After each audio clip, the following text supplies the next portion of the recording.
తాతయ్య మాకు ఏదైనా అడవి జంతువు గురించి చెప్పవా? ఏ జంతువు? సింహం గురించి చెప్తున్నా. సరే అమ్మాయి, గ్రామ సింహం అంటే ఎవరు?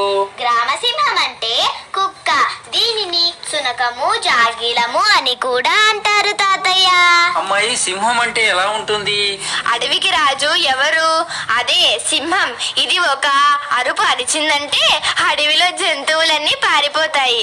ఏనుగు కలలో సింహం కనపడితే భయపడి చచ్చిపోతుంది కదా. అవును కదా తాతయ్య? అందుకే దానిని ఏమంటారు? అడవికి రాజు అంటారు సింహాన్ని. అమ్మో! విదలింపనురుకు సింగపు కొదమయు మదమలిన గండ కుంజరములపై నిధి బలశాలికి నైజముగద తేజోనిధికి వయసు కారణమగునే. అంటే ఏమి తాతయ్య? అంటే అడవికి రాజు సింహం. ఆ సింహం ఎలా ఉంటుంది? బాల్య దశలో ఉన్నా కూడా చిన్న సింహమైనా అది పరాక్రమం ప్రదర్శిస్తుంది.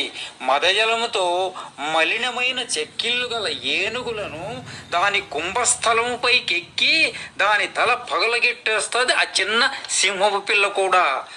ఇది బలవంతులకు ప్రకృతి సిద్ధమైన గుణం.